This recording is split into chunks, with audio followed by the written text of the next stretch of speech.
Alright, I'm back with my John Daniels. It's been a long week.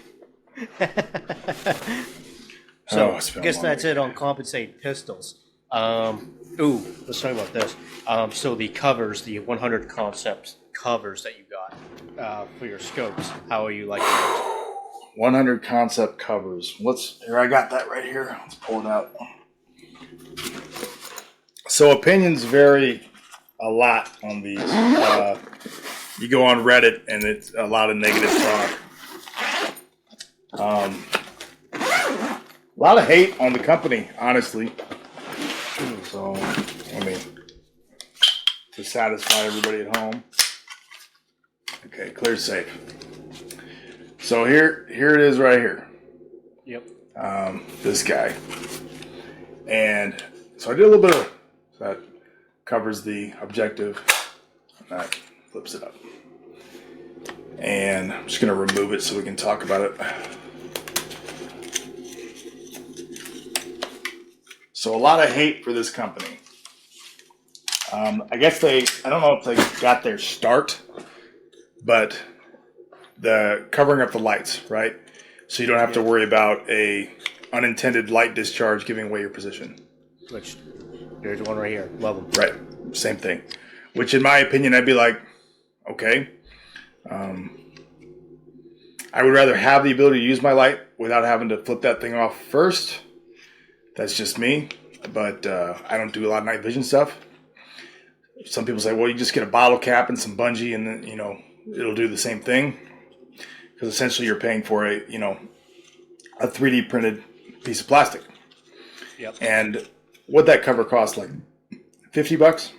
Oh, no, the light covers are cheap. I think they're 20. Okay, 20. Relatively cheap for what it is. I mean, still, it's So this obviously has a kill flash with it. And that's what I wanted as a kill flash for my scope. And it came with, the cover. And this was $75. And it comes with some, and everybody's like, oh my God, that's really overpriced. And it is. It is over. In my opinion, it is a little overpriced. Is it the most brutally overpriced thing I've ever seen? No. That honor belongs to the Surefire Raid. But it's... Or that $300 suppressor cover. Yeah, correct. Okay, but the city bought that. But so the question is, right? Is that just offensive? Is that an offensive amount of money to pay for some 3D printed plastic? And I think people like shit on companies trying to make money, especially new companies. The bottom line is it costs what people are willing to pay for it. That's why it costs that much. Okay, and me, I'm going to buy another one for one of my other scopes. So even though I agree it is overpriced, yet it's not so overpriced that I'm offended by it. I'm not going to buy in on another one. I don't have a 3D printer. And you're also paying for all the R&D, the research, the time those guys put in to make that, all their packaging and advertising. Yep. Startup, their design, everything. And their patent law crap. Yep. Like, patents are stupid expensive. Patent law, just trying to get something that you made and you want to be the only person that has it, you wouldn't think it was that expensive. That is stupid expensive. Thousands of dollars. Yes, sometimes tens of thousands. Tens of thousands of dollars. Yep. Like all my sling designs for my company, I didn't get a patent for them. One, because slings are kind of been around a while. Yeah. And none of my designs are so radically different that I think it's worth, going after. Furthermore, I don't have $10,000 to try to patent sling design. I just don't. So, some people point out, your sling design is very similar to this sling design. Well, yes, it's a sling. It's not terribly complicated. Yeah, and so their sling is terribly terribly similar to every other sling on the market. Exactly. Okay. So I've been thinking about these, and so the question is, do I need a kill flash? Because it does reduce the amount of light that your objective lens can pick up, right? So you're getting less light in the scope, so you're not going to see as well. Which might be a problem, like more dusk, where light conditions are getting kind of lower. Yep. So what is this? what does this really do for me? What benefit does this give me? Not to mention you can also make your own, which I just happen to have right here. Here's one I kind of put together from I had an extra kind of little honeycomb section from a different kill flash and some bike tire and stuff, but I made this one for a different scope. So you can make them. Yeah. I like this one better, but I have made my own. But I made it because I thought it was cool. I didn't need it. I wasn't doing and I do some counter sniper operations on the SWAT side, but I don't really have that feeling that I'm going to get spotted if I don't have a kill flash, because generally I'm pretty easy to spot because they put me in a position on a roof where there's a deterrent effect to my presence. Yeah. You're the overt sniper. You're correct. Supposed to see you. And there's other ones, right? Right, but I don't really get that vibe that someone's going to see the glint off my scope, which is all bullshit anyway, because it's nothing like the video games or the movies. Yeah. Right? There's a glint. I'm about to get sniped. Yeah, right. So that's horse shit. So do I really need this? Is the question. Does a civilian shooter need it? Or is it just some shit that we put on our scope to make us feel a little more tactical and a little more badass? Yeah. And there's nothing wrong with that. That's probably 90% of the industry. Because I'll be brutally honest, I bought it because it makes me feel a little cool, a little more badass. And honestly, I've been seeing so many of these things on everybody's guns. I'm like, fuck, let me take a look at it. Let me see what do I get for my $75. Yeah. And once again, at least it does add some protection to your lens. To the lens, correct. Whether open or closed, because you have the kill flash. So my question is, am I still going to be? I'm going to use it in the school I'm teaching next week because I got to be cooler than everybody else, right? But the question is, am I going to still have it on my rifle in a year? Probably not.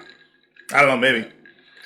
Or because I've noticed when I crank it back to 1 power, now all of a sudden I can see it. I can kind of see just a little bit. I can see the hex, and it's kind of clouding up hazy. A little bit. So I'm like, well, I don't really like that. That's not very sexy. Yeah. So ultimately, probably not going to. I don't know. I don't think I'm going to keep it. But it's well made. It's nice. So what is the benefit other than just killing flash? Does a cover have like that for a scope? You're the sniper guy here, so you. Well, theoretically, if there's a counter sniper out there, or I guess I'm the counter sniper. If there's a sniper looking for me, and I'm in a hide, which we do hides, we do vehicle hides, and we do structure hides, but we don't do ghillie suits and shit. I don't stalk. Yeah. So it's not like it's gonna. Really? Oh, there's the. Yeah. No, I don't fucking. You don't stalk. There's some. That'd be a fun warrant to have. There's some departments that do it. I've assisted some rural departments where they will deploy snipers if the guy's kind of a big enough problem. They'll put up a surveillance unit on that rural property for 12 hours beforehand or whatever, and they'll be out there watching. That sounds like some Ruby Ridge shit. I'm not gonna lie. That's kind of what it was, but it worked out. It was interesting, but my team doesn't do that stuff. I hope we never do. I mean, there's a difference between. That's why I'm like, I'm a SWAT sniper. I'm not a military sniper. They're very different animals. Yeah. But the question is, am I causing more harm than good by the detriment it causes me in the amount of light I can bring into scope, and thus the amount of detail that I can see, right? Is that worth the chance that someone else is going to be looking for me and spot that glint or that, reflection? I don't think it is. I really don't. I think it's more of a coolness factor if I want to look. There's one more fucking thing I can put on my scope that makes me that much cooler than the next guy. And I'm not superior. Hey, I'll admit it. I got it. Yes, let's try it out. Let's see, because it does look cool. Let's put it on the gram, But is it really realistic for 98% of shooters out there? No, not in my opinion. Am I going to buy another one for another scope? Yeah, I will. I think it's cool. But it's probably worth noting since we're talking about it. So this is a 33 millimeter is the measurement on this. Yeah. And I purchased it for a 32 millimeter scope. So there's going to be the kill flash. It's the closest I could get to it. Okay. But that measurement is not the interior. So this is a 33. It's not designed for a 33 millimeter scope. This is designed for a 30 millimeter scope, which is your standard 1:6, right? Yeah. Your objective lens is a 30 millimeter. The point is, I thought the measurement on their website was a reference to the scope, the objective lens it's supposed to fit on. It's not. It's a measurement of the actual kill flash width. Okay. So, for example, if you're putting it on a 40 millimeter objective lens, you want to order a kill flash that is 42 or 43. So it sits over it. Makes sense? I see. That may be listed somewhere on their website. If I looked harder, I just didn't. I assumed the measurement on the website was the actual scope it's designed for. It is not. Mm-hmm. So if you're getting and this one, it says in the notes, once I looked, this one's designed for a LVPO with a 30 millimeter objective. So yeah, I happen to have both scopes. I have tons of scopes. So I'm like, okay, I'll throw this on the one I have, and we'll be off to the races. Yeah. So, but other than that, there's really no advantage to a kill flash, or in that case, a cover, other than obviously killing flash and a little bit of protection and looking cool. Yeah. So I don't run scope caps on LVPOs. In fact, I'm fairly anti-scope cap across the board. Yeah. I just don't use them much. On some of my higher end scopes that are going to be sitting in a bag for a while, I'll put scope caps to just kind of protect that glass a little bit.